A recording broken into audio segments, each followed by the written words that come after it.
sesiones, y ahora tenemos con nosotros a alguien que casi no haría falta presentarle, pero bueno, por lo menos para decir unas cuantas cosas, don Javier Sesé, que es actualmente profesor del Instituto Superior de Ciencias Religiosas y fue director entre el 2004 y el 2010.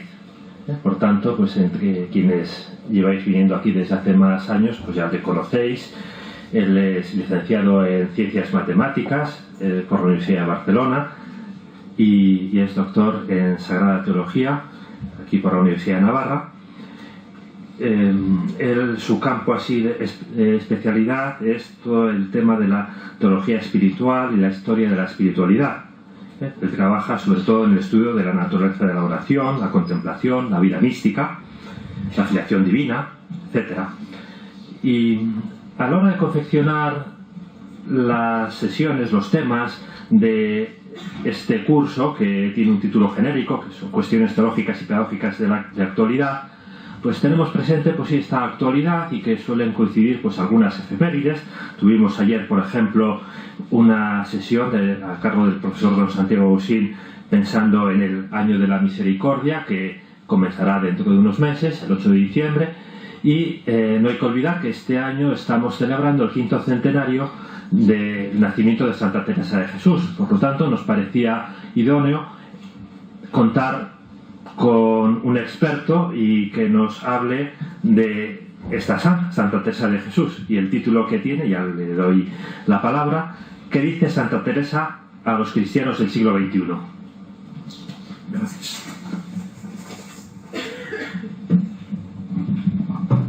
Me pongo de pie porque mi experiencia es que la mitad se duermen en el minuto 1 cuando uno está sentado. La otra mitad se dormirá de todas formas, pero ayuda un poco. En este año, efectivamente, los que nos dedicamos a la espiritualidad y por tanto a Santa Teresa, que es una de las grandes maestras en estas cuestiones, pues hemos tenido unas cuantas intervenciones. Yo no he tenido tantas como un carmelita de aquí de Pamplona, que en octubre llevaba ya 50, con lo cual no sé cuántas llevará ahora el pobre. Es un gran experto, que ha estado muchos años en Roma, etcétera. Pero bueno, he tenido unas cuantas a lo largo de este año y casi siempre he empezado con el texto con el que voy a empezar esta. No voy a repetir lo que he dicho en otras, pero este texto he empezado prácticamente siempre con él porque me parece fundamental para orientar cómo se debe leer, según mi opinión, hoy en día a Santa Teresa de Jesús. El texto no es de ella, con el que empiezo, es de otra Teresa, de Santa Teresita del Niño Jesús, pero hablando sobre Santa Teresa. Aquí este texto me avisa de que tengo justo ahora la conferencia. Está bien esto. Bueno, entonces, dice así, como digo, es un texto de Santa Teresita que en concreto está escribiendo a una de sus hermanas, a Celina, que era la que iba inmediatamente antes que ella, que también entró como carmelita unos años después de Santa Teresita. Y Celina, como buena futura carmelita, pues quería aprender de Santa Teresa de Jesús. Y entonces le escribe la Santa Doctora, su hermana doctora: Celina, ¿crees que Santa Teresa recibió más gracias que tú? Buena pregunta. Y continúa: yo no te diría que te fijaras en su santidad seráfica, y subraya esta palabra que viene de serafín, ¿no? Seráfica, sino que seas perfecta como tu Padre Celestial es perfecto. Cita de San Mateo. Sí, Celina, nuestros deseos infinitos, y vuelve a subrayar esta palabra, no son sueños ni quimeras, ya que Jesús mismo nos ha dado este mandamiento. A mí este texto me parece clave, porque efectivamente uno de los peligros que tenemos al leer a Santa Teresa de Jesús hoy y siempre, pero hoy, es fijarnos en su santidad seráfica. Éxtasis, visiones, mística, aunque la mística yo pienso que no es eso, pero en fin, en general tendemos a entender que la mística son todos esos fenómenos extraordinarios. Lo de seráfico se refiere en particular al famoso ángel que le atravesó el corazón con una flecha, etcétera, ¿no? Y Santa Teresita, con gran criterio, dice: no, eso no es Santa Teresa. Santa Teresa es una santa, pero no por eso, sino porque respondió al mandato de Jesucristo: sed perfectos como tu Padre Celestial es perfecto. doctrina central, como sabemos, en el Concilio Vaticano II, del que estamos celebrando ahora los 50 años y que sigue en pie, claro que sigue en pie. Por eso este criterio de Santa Teresita me parece que es el que se debe leer hoy a Santa Teresa de Jesús. Leer cómo ella nos enseña a ser santos a cualquiera, porque nos enseña a cualquiera a ser santos, olvidándonos de esos fenómenos extraordinarios que pueden ser muy atractivos y muy curiosos, pero que no son imitables, evidentemente. La santidad seráfica no es imitable, es una cosa de ella, pero no de nosotros. De hecho, a mí me parece que este es un criterio, en primer lugar, teológico. Y sobre esto remito, no me ha dado tiempo a preparar un material porque estaba fuera, y me dijeron que convenía, pero en fin, aquí en el último Scripta Teológica hay 4 artículos sobre Santa Teresa que tuvieron lugar aquí en el mes de noviembre, para celebrar el centenario, que son interesantes los 4, de 4 expertos, y el que yo escribí se titula así: Santidad seráfica y suma perfección, un criterio teresiano para la reflexión teológica, que es aplicar este texto de Santa Teresita, y luego bastantes que recojo ahí de Santa Teresa por mismo, a la teología. Si a alguien le interesa, incluso a lo mejor se puede facilitar el PDF de este artículo o eso, o de los 4, ¿no? Pero aquí lo que voy a hacer es aplicarlo a algunas cosas que me parece que son más prácticas, no en la reflexión teológica en conjunto, sino algo que nosotros podamos aprender de Santa Teresa, de lo muchísimo que nos enseñó, y que sea aplicable además hoy, en el siglo XXI. De hecho, me parece que todo es aplicable en el siglo XXI, pero en fin, algunas cosas habría que hacer alguna acomodación. Son, aviso ya, cosas muy prácticas. De hecho, en mi materia, en la teología espiritual, la frontera entre la clase y la meditación a veces no está clara, ¿no? Y yo creo que conviene que no esté clara, ¿no? Por lo tanto, si alguno no ha hecho un rato de oración esta mañana, puede servir. Puede servir. Empezamos, son 3 o 4 solo, sin alargarme, pero que me parecen significativos. Quizá muchos os sonarán, pero bueno, viene bien recordarlos. Empiezo por lo que ella misma cuenta de los años más difíciles de su vida. Un momento auténticamente de crisis espiritual profunda, que duró 10 años, de los 30 a los 40. Ahí es nada. Hasta los 40 Santa Teresa, vamos, no hubiera pasado la historia en absoluto, Bueno, hasta los 50 prácticamente, porque luego ni siquiera, no solo había empezado a escribir, sino ni a fundar, ni nada. Cuenta así, en el libro de su vida, lo que pasó en esos años. Así comencé, de pasatiempo en pasatiempo, de vanidad en vanidad, de ocasión en ocasión, a meterme tanto en muy grandes ocasiones y a andar tan estragada mi alma en muchas vanidades, que ya yo tenía vergüenza de en tan particular amistad como es tratar de oración, tornarme a llegar a Dios. No exagera nada. Uno puede decir, bueno, una monja de clausura, ¿cómo podía ir de vanidad en vanidad? Pues iba. De hecho, esto es muy actual porque hoy en día tenemos muchas ocasiones y mucha vanidad en la mano, aquí. Yo con este aparato desde hace ya un tiempo lo hago todo, ya no uso papeles, absolutamente todo. Desde hace, me ha venido espléndido, ahora que he estado en 2 países de América, no he tenido que llevar un maletón de papeles y libros, con esto está todo. Pero así como en el aeropuerto podía pararme a preparar una clase de las que daba allí, también podía buscar un vídeo y dedicarme a verlo, música, oírla, libros para leer, aquí está todo. Juegos para jugar, todo. Santa Teresa no tenía esto, pero le bastaba con las visitas. De hecho, la parte fundamental de ese vanidad en vanidad eran las visitas al convento de la Encarnación, que por otra parte dentro había muy mal ambiente, a pesar de ser un convento, y se pasaba horas y horas en el locutorio hablando con toda Ávila prácticamente. Ya tenía fama de lista, daba muy buena imagen, daba muy buenos consejos, pero como ella dice, por dentro estaba vacía. Nunca dudó de su vocación religiosa, pero se pasó 10 años vacía, sin trato con Dios, dando la apariencia de una buena monja, pero vacía. Está claro que esto pues es muy actual, porque hay mucha gente vacía de Dios, sea monja o no monja, vacía de Dios, como Santa Teresa, Porque hay muchas vanidades, muchas distracciones, muchas ocasiones que nos tientan. Y continúa diciendo ella: ayudóme a esto, a esta vanidad de tantos años, que como crecieron los pecados, comenzóme a faltar el gusto y regalo en las cosas de virtud. Veía yo muy claro, Señor mío, que me faltaba esto a mí por faltaros yo a vos. Esto es siempre actual. Cuando uno le falta a Dios, o dicho al revés, cuando Dios falta en mi vida, pues cualquier cosa nos llena. Cualquier otro sucedáneo llena, a veces ni siquiera cosas malas. De hecho, Santa Teresa no habla de cosas malas. No es malo recibir visitas y atenderlos y consolarlos y animarlos, ¿no? Eso en sí mismo no es malo. Pero le había vaciado de Dios todo eso. Le había vaciado de Dios. No voy a extenderme aquí, pero cada uno puede ir aplicándose el cuento, ¿verdad? O podemos ir pensando en tanta gente a nuestro alrededor que tiene el alma llena de muchas otras cosas, a veces muy buenas, trabajo, familia, inquietudes humanas nobles, pero vacío de Dios. Y esa es la primera gran enseñanza de Santa Teresa, ¿no? Cuando se vacía de Dios puede pasar cualquier cosa.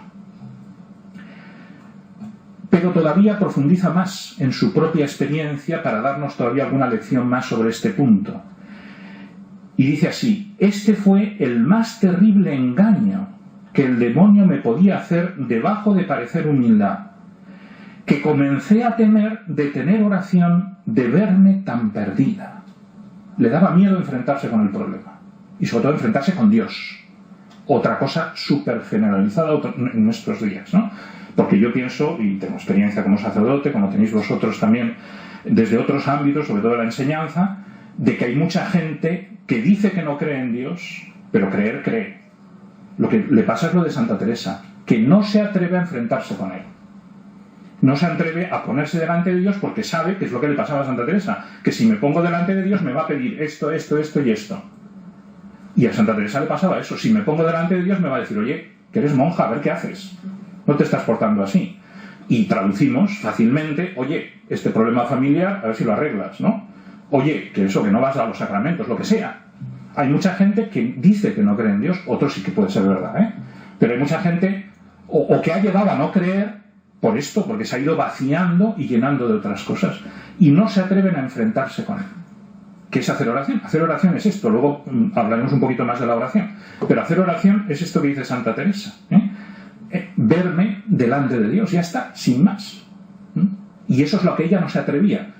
Repito, una monja que rezaba su oficio divino, su Eucaristía, sus ratos de oración personal, pero que era artificial, porque por dentro no se ponía delante de Dios. Era solo apariencia.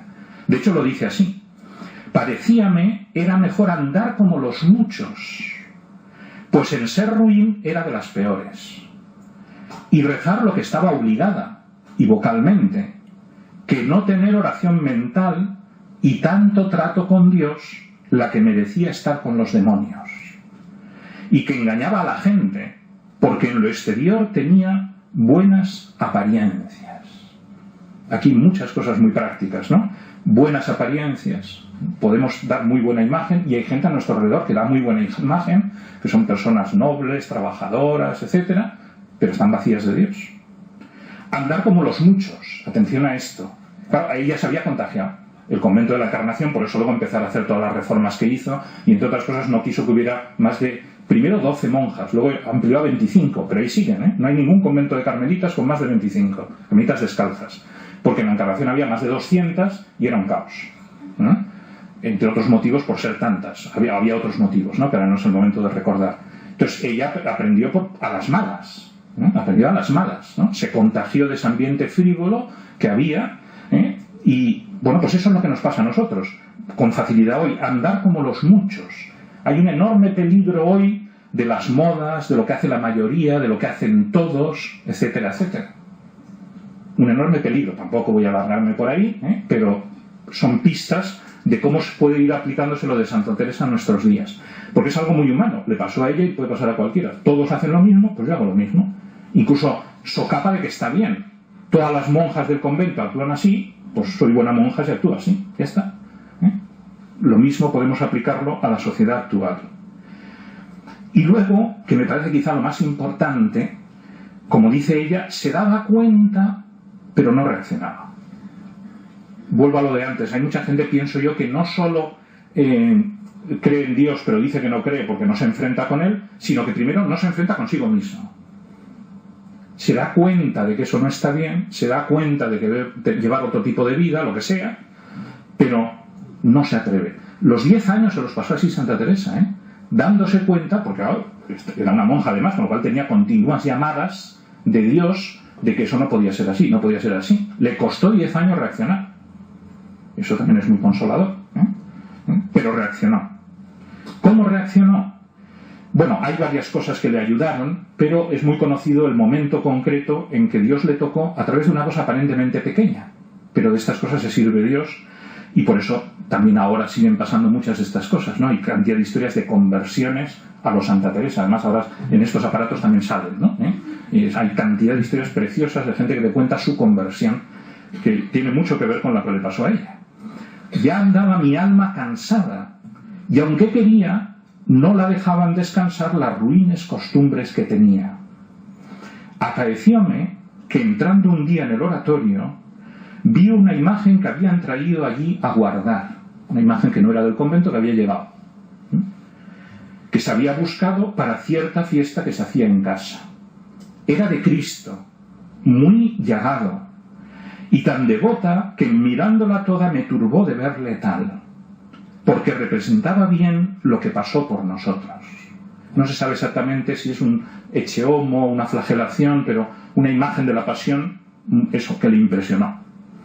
Fue tanto lo que sentí de lo mal que había agradecido aquellas llagas, que el corazón me parece se me partía, y arrojóme cabe él con grandísimo derramamiento de lágrimas, suplicándole me fortaleciese ya de una vez para no ofenderle. Dice algunas cosas más y concluye: paréceme, le dije entonces que no me había de levantar de allí hasta que hiciese lo que le suplicaba. Creo cierto me aprovechó, porque fui mejorando mucho desde entonces. La verdad es que mucho, como luego se sabe, ¿no? Pero bien, en su modestia y humildad lo dice así, ¿no? De aquí me quiero quedar, claro, cada historia es distinta, ¿no? Pero en el fondo de todas estas historias de conversión, eso, de conversión de monjas también, no solo pensemos en conversión de ateos recalcitrantes, cualquier conversión está el encuentro con Cristo. ¿Cuánto han repetido esta idea los 3 últimos pontífices en particular? Ya de Pablo VI casi no me acuerdo, pero probablemente también lo decía, ¿no? Juan Pablo II, Benedicto XVI, el Papa Francisco lo han dicho una y otra vez, que la fe cristiana no es un conjunto de dogmas, de ideologías, de morales, etc. Es una persona, Jesucristo. Una persona, Jesucristo. Y cuando la gente se encuentra con Jesucristo, reacciona. Pero con el Jesucristo de verdad, que entre otras cosas está en la cruz. Entre otras cosas, no solo en la cruz, pero está en la cruz. Bien, esto nos llevaría a otro magnífico capítulo, del que mucho dice Santa Teresa también, pero no tenemos tiempo a todo. Ahora quiero concluir este primer punto, que como vemos es algo muy elemental, ¿verdad? Convertirse. Pero algo que es lo primero para ser santos. Si no, es imposible, es una utopía, ¿no? Quiero concluirlo con un conocidísimo texto de Santa Teresa, pero claro, demuestra el espíritu con que se debe afrontar esto. Esto o cualquier otra situación en la vida. Es uno de esos textos. Ella es maestra, podríamos decir, en retorcer el castellano. No olvidemos que es patrona de los literatos, ¿no? En lengua castellana, ¿no? Porque escribe muy bien, ¿no? Pero escribe en particular retorciendo el texto para lo que a ella le interesa. Este es uno de los ejemplos más claros que existen, ¿no? De cómo decir una cosa con contundencia y rotundidad, ¿no? No os espantéis, hijas, les dice a sus monjas, que es camino real para el cielo. Gánase por él gran tesoro. No es mucho que cueste mucho. Estas repeticiones también son muy típicas suyas, ¿no? No es mucho que cueste mucho. Tiempo vendrá que se entienda cuando nada es todo para tan gran precio. Y aquí viene la parte fuerte. Importa mucho y el todo una grande y muy determinada determinación de no parar hasta llegar a ella, la santidad.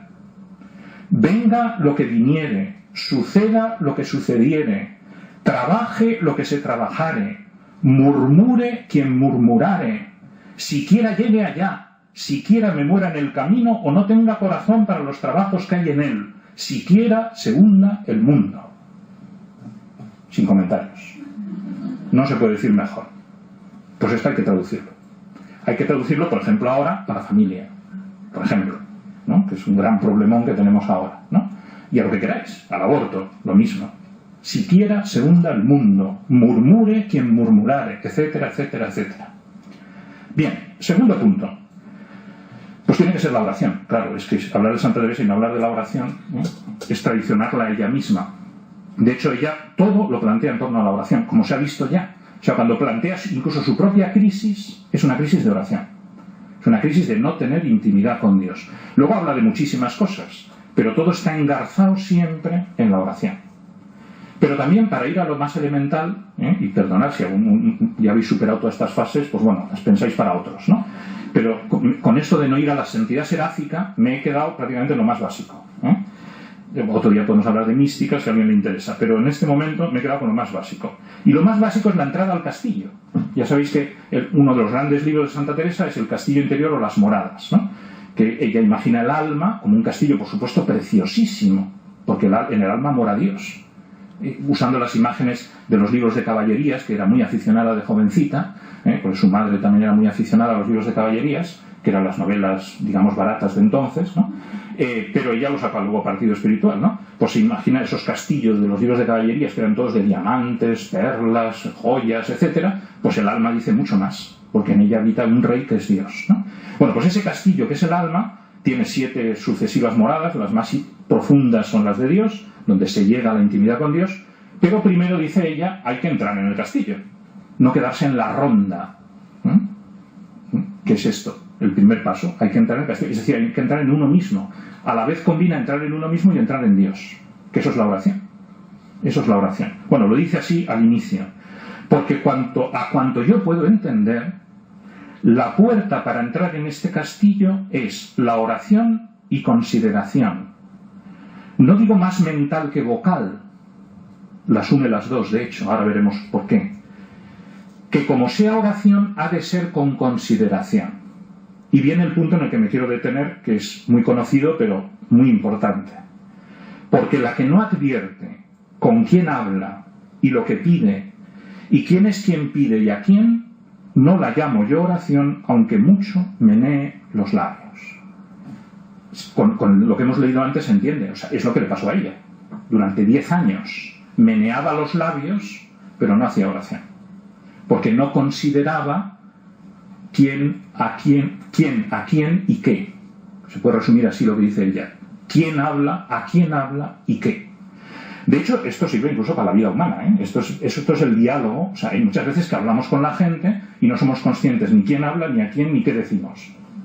Si lo pensamos bien, hay mucho diálogo vacío.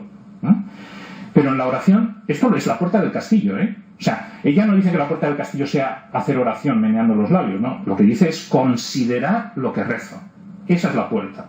Si no empezamos por ahí, ¿por qué mucha gente dice que no reza, o que no la misa le aburre, o que no va, etcétera, etcétera? Pues porque no sabe esto, porque se ha quedado con la superficie de la oración. O por lo que decíamos antes, porque no quiere enfrentarse con el Señor de verdad, como le pasó a ella durante muchos años. Entonces, cuando ya se da cuenta, todo lo construye sobre esta idea. Para hacer oración tengo que darme cuenta de lo que digo. Vamos a hacer una aplicación muy sencilla, pero que, como veréis, tiene consecuencias nada fáciles, ¿no? Ella misma comenta, por ejemplo, en otro de sus libros, El camino de perfección, el Padre Nuestro. Buena parte de ese libro, en verdad son también 10 capítulos o algo así, es un comentario minucioso al Padre Nuestro, que es la oración por excelencia, el modelo de toda oración, la primera oración cristiana. Pues bien, cuando comenta la frase, perdona nuestras ofensas como también nosotros perdonamos a los que nos ofenden, dice lo siguiente, para que se vea, si uno reza bien el Padre Nuestro, lo que estamos diciendo allí. ¿Qué estimado debe ser este amarnos unos a otros del Señor? Porque pudiera el buen Jesús ponerle delante otras, se sobreentiende, otras premisas, otras condiciones, y decir, por ejemplo, perdonadnos, Señor, porque hacemos mucha penitencia, o porque rezamos mucho y ayunamos y lo hemos dejado todo por vos, y os amamos mucho. Y no dijo porque perderíamos la vida por vos. Y como digo, otras cosas que pudiera decir, solo porque perdonamos. Por ventura, como nos conoce por tan amigos de esta negra honra, y como cosa más dificultosa de alcanzar de nosotros y más agradable a su Padre, la dijo y se la ofrece de nuestra parte. Bueno, pues eso de la negra honra no es una cosa de los nobles del siglo XVI, Además Santa Teresa no era noble siquiera, ¿no? Es de siempre, la negra honra, que nos impide perdonar. Me acordaba de una canción muy buena por otra parte, muy bonita, no voy a decir de quién es, pero además es buena gente, pero que dice esa famosa frase que todo el mundo dice ahora con facilidad: perdono pero no olvido. Eso es una contradictio in terminis, dirían los metafísicos, ¿no? Si perdonas, olvidas. Si no olvidas, no es verdad que has perdonado, porque eso es lo que hace Dios. Dios, cuando perdona, olvida. El pasado ya no existe. Pues aplicarnos el cuento, ¿verdad? Lo difícil que es perdonar, y lo he escogido también por el año de la misericordia, que empieza dentro de nada, ¿no? Y que puede ser maravilloso si lo afrontamos bien, ¿no? Porque claramente hay una intención del Papa de esto, de que Dios nos perdone y que nosotros perdonemos a los demás, porque está íntimamente unido, ¿no? Bien, lo dejo ahí para no alargarme. El otro punto sobre la oración es una de las frases más citadas de Santa Teresa, que voy a complementar con otra, porque va de nuevo a este punto nuclear que ella insiste, es decir, la verdadera oración es cara a cara con Jesús, hay intimidad con Jesús. No es otra cosa oración mental, a mi parecer. Ya hemos visto que para ella oración mental y vocal viene a ser lo mismo, porque la vocal hay que darse cuenta de lo que uno dice, con lo cual es mental. A mi parecer, sino tratar de amistad, estando muchas veces tratando a solas con quien sabemos nos ama. Tratar de amistad. Tratar de amistad. Esta es la gran enseñanza de Santa Teresa. Recordemos que antes ha dicho que no trataba de amistad. No tenía amistad con Dios en esos años de crisis. Todo lo que decía antes de cómo entrar en este mundo de oración, hay que conseguir la amistad con Dios. ¿Y qué es la amistad con Dios? Pues me salta alguna cosa, pero voy a un texto en el que también ayuda mucho hoy, muchísimo, porque mucha gente hoy en día no sabe lo que es de verdad tener amistad con Dios. Dice Santa Teresa: tratad con Él como con Padre, y como con hermano, y como con Señor, y como con esposo. Todo, O sea, la amistad con Dios, Dios es mi Padre, mi hermano, mi Señor y mi esposo. Las 4 cosas. A veces de una manera, a veces de otra. Que Él os enseñará lo que habéis de hacer para contentarle. Bueno, todo el mundo sabe lo que es un padre, lo que es un hermano, lo que es un Señor y lo que es un esposo. Aunque a veces no nos tratemos bien en ninguno de estos campos, ¿no? Pero por lo menos eso se sabe, eso es amistad. Y Santa Teresa lo va aplicando, ¿no? Claro, como padre, por ejemplo, pues a veces necesitamos la ayuda, la fortaleza de Dios, etcétera, ¿no? Como hermano, es que Dios ha querido ser uno de nosotros, cercano, nos da ejemplo, está a nuestro nivel, a nuestro lado. Amigo, alguien con quien se comparte, se confía, se apoya mutuamente. Esposo, alguien con el que se tiene intimidad, ternura, hondura. Señor, porque a Dios también hay que adorarlo. Una de las primeras cosas que dijo el Papa Francisco, nada más ser elegido, que se había perdido el sentido de la adoración. Dios sigue siendo el Señor. Sigue siendo el Señor. Y podríamos añadir, como saben en el Evangelio, maestro, porque tenemos mucho que aprender de Él, médico, porque hay mucho que curar en nuestra alma, pastor, etc. Eso es la amistad. O sea, todas las formas de amor humano, como se ve. O sea, todas las formas de amor humano sirven para tratar a Dios. Todas. Porque a su vez, como explica muy bien Benedicto XVI en su encíclica sobre la caridad, todas esas formas de amor humano vienen de Dios, claro. Todas vienen de Dios. El amor esponsal, el amor de amistad, el amor filial, todo viene de Dios. Y los hombres lo hemos recibido porque estamos hechos a imagen y semejanza de Dios. Pues hay que darle la vuelta a esto. ¿Qué hay que hacer para tener amistad con Dios? Pues tratarle de verdad como hijos, como hermanos, como amigos, como esposos, etc. Vamos con una tercera enseñanza también de estas básica, ¿no? Lucha, podríamos decir, por convertirse, ¿verdad? Oración, aunque solo he dado 2 pinceladas de las muchas que se pueden decir sobre la oración. Y la tercera que quiero destacar es otra muy conocida de Santa Teresa, pero como antes hemos visto que la crisis es sobre todo por buscarnos a uno mismo en lugar de a Dios, pues no podemos dejar de hablar de esto, que es la humildad. Es un texto que significativamente, esto tiene su aquel, está colocado en las moradas sextas, es decir, casi en los santos ya, ¿verdad? En las penúltimas moradas, en alguien que, un alma que ya es muy sobrenatural, muy interior, muy cercana a Dios. Pero es que sabemos que la lección de humildad es muy difícil. Tenemos que practicarla todos, ¿no? Pero cuesta aprenderlo. Entonces, cuando está ahí, en las moradas sextas, la propia Santa Teresa es cuando reproduce este texto. Una vez estaba yo considerando, fijaos la palabra consideración, la cantidad de veces que aparece, considerar, pararse, algo que hoy en día hacemos poco, ¿eh? También el mundo nos lleva a un ritmo que cuesta pararse a considerar. Pues decía, una vez estaba yo considerando por qué razón era nuestro Señor tan amigo de esta virtud de la humildad.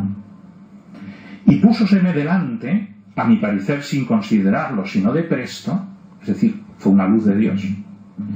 Esto, 2 puntos, que es porque Dios es suma verdad, y la humildad es andar en verdad. Que lo es muy grande no tener cosa buena de nosotros, sino la miseria y ser nada. Y quien esto no entiende, anda en mentira. A quien más lo entienda, agrada más la suma verdad, porque anda en ella. Plega a Dios, hermanas, nos haga merced de no salir jamás de este propio conocimiento. Amén. El amén es suyo.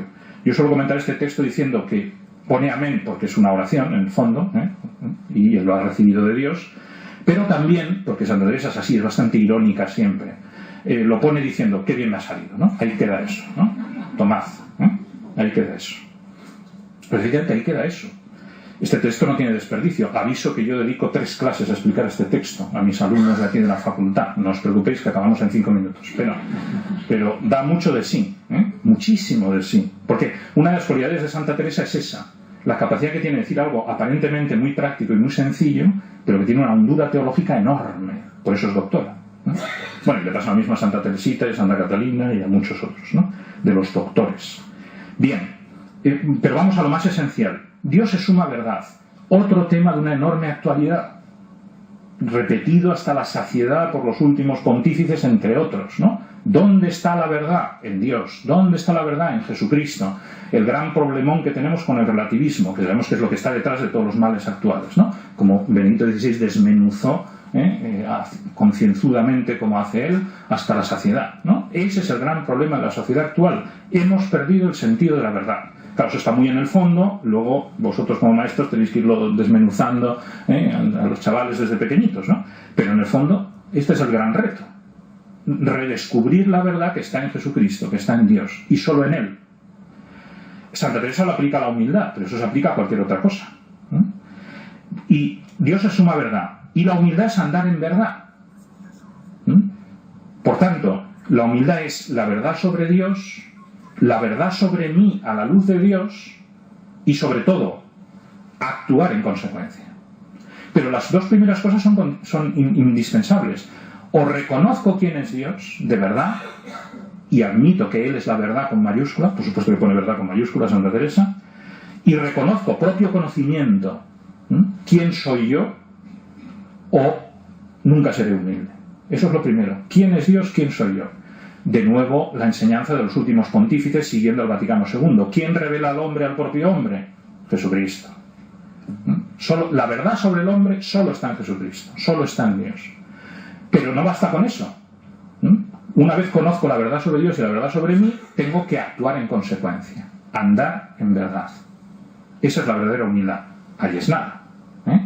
Pero ella misma ya no saca una conclusión de las muchas que se pueden sacar, porque dice, no se limita a decir andar en verdad, dice, ¿qué es andar en verdad?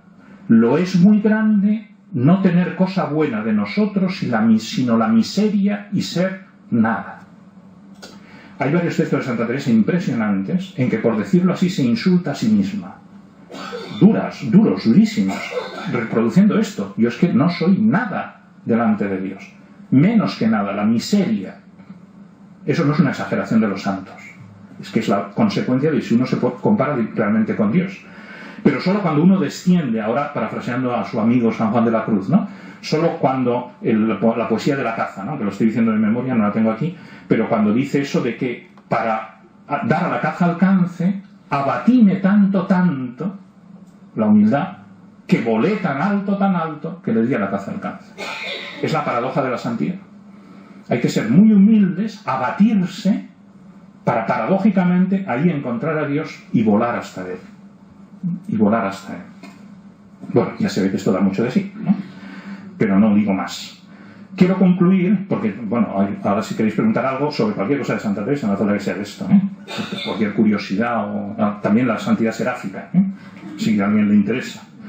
Pero para concluir, y como es buena tradición acabar con la Virgen, pues viene muy bien también este otro texto de Santa Teresa de cuando era niña. Luego empeoró, como vimos, ¿no? Pero cuando era niña tenía sus cosas buenas. Bueno, también tuvo una crisis de adolescencia. Por cierto, hemos sabido, su padre la metió en un colegio interna por eso, O sea, que tuvo dos crisis. La de adolescencia le duró poco, un par de años, la otra 10 años, ¿no? Acuérdame, es después de esto es cuando muere su madre. Acuérdame que cuando murió mi madre, quedé yo de edad de 12 años, poco menos. De hecho tenía 14, pero las fechas de Santa Teresa le dan igual, ¿no? Lo hace de memoria y dice lo que se acuerda. Como yo comencé a entender lo que había perdido, afligida fuime a una imagen de Nuestra Señora y supliquéla fuese mi madre con muchas lágrimas. Paréceme que aunque se hizo con simpleza, que me ha valido, porque conocidamente he hallado a esta Virgen soberana en cuanto me he encomendado a ella, y en fin, me ha tornado así. Fatígame ahora ver y pensar en qué estuvo el no haber yo estado entera en los buenos deseos que comencé. Se vuelve a acordar de su crisis posterior, ¿verdad? Pero bueno, la Virgen efectivamente es un buen camino para todo esto, ¿no? Aunque, como dice ella, se haga con simpleza. Todo lo que sea acudir a la Virgen, aunque sea con simpleza, es bueno. Bueno, y esto es lo que yo quería decir. No sé si tenéis alguna pregunta, alguna curiosidad, lo que os apetezca.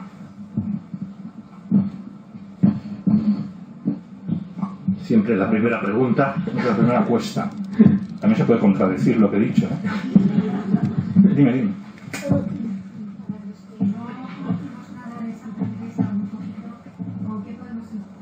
Bueno, yo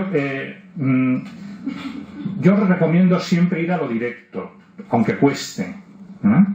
Pero es verdad que Santa Teresa al principio cuesta un poco de leer, porque es castellano del siglo XVI y además castellano popular del siglo XVI. Pues Santa Teresa ni fue a la universidad, ni tenía... escribe maravillosamente, pero por un don natural, ¿no? No es un Fray Luis de Granada, un Fray Luis de León o un Lope de Vega o tal, ¿no?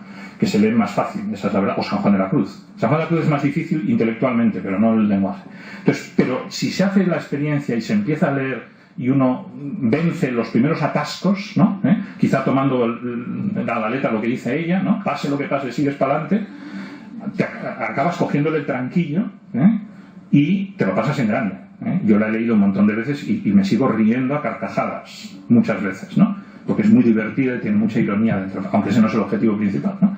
Entonces, de todas formas, si aún así cuesta mucho empezar, hay buenas biografías y estudios. Yo, uno muy conocido y que realmente introduce muy bien a Santa Teresa es la biografía de Marcelo Cler, que está muy bien hecha, muy apoyada en sus textos, etc.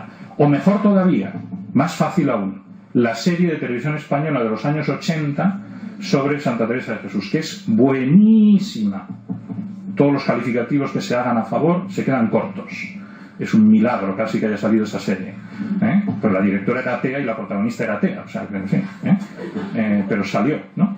Entonces, porque está muy bien asesorada y los textos son literalmente suyos, o sea, prácticamente toda palabra que se dice en esa serie está sacada de sus obras, que es una de las maravillas, que está muy bien compuesta para ir colocando los textos de Santa Teresa casi literales la mayor parte de la serie, ¿no? Entonces eso facilita muchísimo la entrada, evidentemente.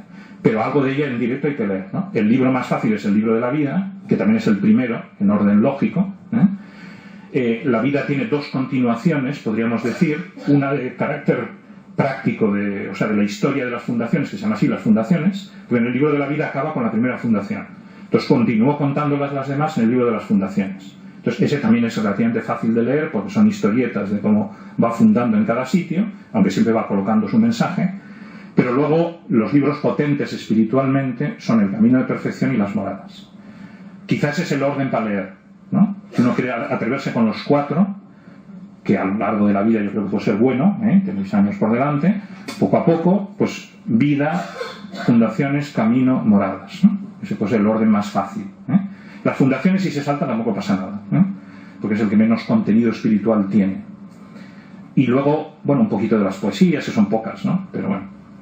Pero las poesías sin la prosa quizá no se le coge todo el sentido, pero hay que atreverse, yo creo que hay que atreverse porque vale la pena, En cambio no recomiendo adaptaciones que hay, ojo, a vosotros, a unos niños sí que se le puede dar una adaptación, ¿no? O estas que hay a veces, o selecciones o tal, ¿no? Pero en fin, yo creo que para los que estamos aquí, para sacarle provecho, hay que ir al original, se gana mucho aunque cueste. Don Javier, buenos días. Yo un día pregunté en clase de religión que quién era Santa Teresa de Jesús a chavales de tercero de eso, y uno me dijo que era la fundadora del Opus Dei.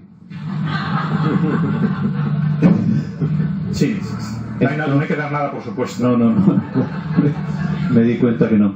Entonces, ¿cómo podemos enfrentar a los chavales de esta edad a Santa Teresa de Jesús? ¿Por dónde empezar? Pues hay cosas sencillas hechas, ¿no? Yo en eso sí que no soy experto, porque todo mi público es de seminaristas para arriba, ¿no? Seminaristas, curas y hasta obispos, ¿no? Y de hecho, para que veas que esto pasa, me acuerdo ahora de un chico que todavía no era seminarista, pero ahora ya es cura, que estábamos viendo un día con los chicos estos la película de Santo Tomás Moro famosa, otra gran película, Un hombre para la eternidad, y a mitad de película me dijo, pero Santo Tomás de Aquino no estaba casado, ¿verdad? O sea, ni era Santo Tomás Moro, ni... bueno, un lío, ¿no? Ahora supongo que ya lo sabe, ¿no? Pero, es decir, que no hay que dar nada, por supuesto.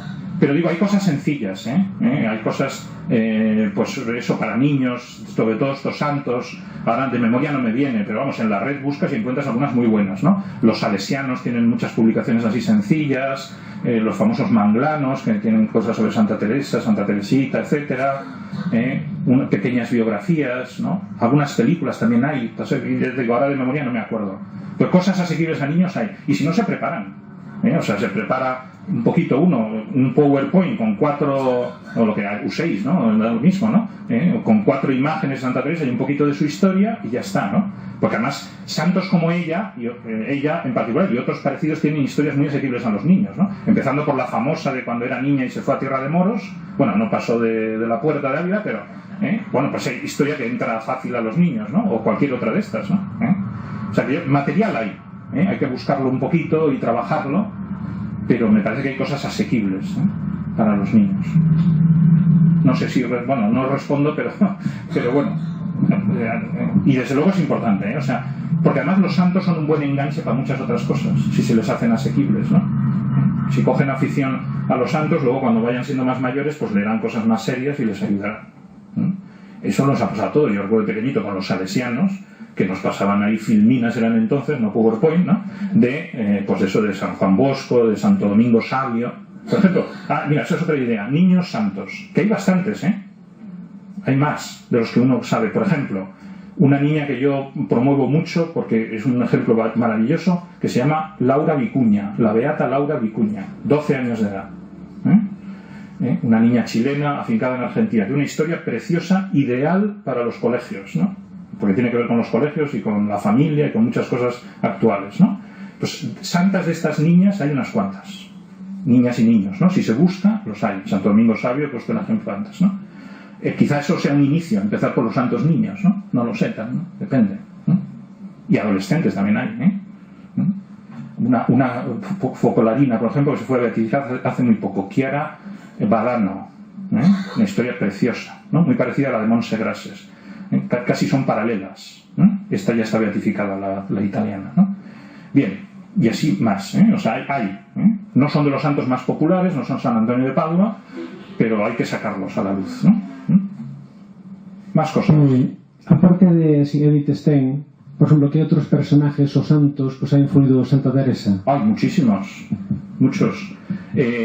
Bueno, ya en su época, Santa Teresa de Jesús tiene uno de los récords para su época de beatificación y canonización. O sea, tuvo una fama de santidad enorme, ¿no?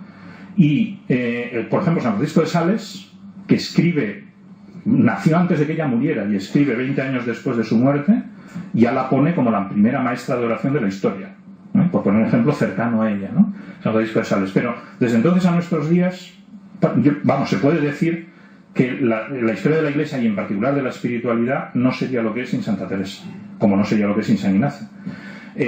Y además las carmelitas descalzas tienen algo especial, eso está clarísimo, ¿no? Porque de entrada ya hay 2 doctoras carmelitas, ella y Santa Teresita, y tienes además de Santa Teresa que has citado, Santa Teresa de los Andes, que es una delicia, es una especie de Santa Teresita bis, la Beata Isabel de la Trinidad, que es otra Santa Teresita tris, porque son jovencitas todas, pero dicen unas cosas profundísimas, ¿no? Santa Margarita Redi, bueno, hay un montón, O sea, dentro de las carmelitas hay un algo que hace que, quizá que viene de Santa Teresa, ¿no? Que tengan eso, una hondura y una fuerza que tienen poco. Y de hecho hoy sigue siendo, y supongo que será durante mucho tiempo, la orden religiosa femenina de clausura más numerosa. Lo sigue siendo, ¿no? Con diferencia, ¿no? Las carmelitas descalzas, ¿no? Sobre las demás órdenes. Hay alguna de vida activa más numerosa, pero tampoco muchas, ¿no? De vida contemplativa la que más, ¿no? Bueno, y así sucesivamente. Ahora que he estado en Chiclayo hace poco, en Chiclayo había un convento que tiene una historia muy, muy curiosa, ¿no? Convento de carmelitas al lado de un santuario que hizo allí el obispo, y la vez anterior que estuve fue hace 13 años, estaba ya lleno y estaban a punto de fundar otro. Bueno, pues desde entonces han fundado 4, ¿no? En Perú, y han venido bastantes a rellenar monasterios, por decirlo así, de aquí de España, ¿no? En 13 años de ese convento solo de carmelitas, ¿no? Y no hay otra orden en esa diócesis, no hay ninguna otra orden de clausura, ¿no? Bueno, y así podríamos poner muchos ejemplos. O sea, realmente Santa Teresa, pienso que entre las mujeres en la historia de la Iglesia, después de la Virgen Santísima, así de claro, es la que más ha influido. Vamos, me parece que se puede afirmar eso con toda rotundidad, ¿no? ¿Algo más? ¿Conoce un libro que es muy reciente, que se llama Mis hermanas las santas? Pues no, de una americana, escrita por una americana. Pues no, la verdad es que no. Pues ahí recoge la influencia que siguen teniendo santos santas en este caso, de siglos anteriores para el hombre del siglo XXI, ¿no? Entonces ahí recoge la influencia que ha tenido en la vida de esta americana, que además es una americana muy intelectual y una gran cabeza, ¿no? Y Santa Teresa, Santa Teresita, Edith Stein, Teresa de Calcuta, termina con la Virgen. Y entonces va contando ella su vida, va contando esta americana su vida, y va relacionando aspectos de de esa vida con lo que le ha enseñado cada santa de estas para atravesar momentos difíciles y duros. Y es un libro de una gran espiritualidad, ¿no? Y toca todos los temas que ha tocado usted aquí en... Sí, acabo de tomar nota, precisamente. Sí, pues muchas gracias, ¿eh? Por ejemplo, ahora ha citado usted a otra, la Madre Teresa de Calcuta. Pues ella se llama Teresa. De las crisis que tuvieron ellas en su itinerario. También la tuvo, sí. Que a ella le llamaba la atención, pero que le ayudaron, ¿no? A superar las suyas propias. Muy bueno. Muy bien, gracias. ¿Conoce usted la hermana Cristina de San Fernando desde Cádiz? Sí, bueno, no he estado allí, no he estado en el sur, pero... ¿Está en proceso de beatificación ahora mismo? Sí. Hay bastantes, no sé si en el proceso hay muchísimas. Carmelitas en concreto. Bien. ¿Alguien más? ¿Alguna cosa más? Bueno, ya es la hora más o menos, ¿no? Pero además yo tengo ahora otras sesiones del curso. Muy bien.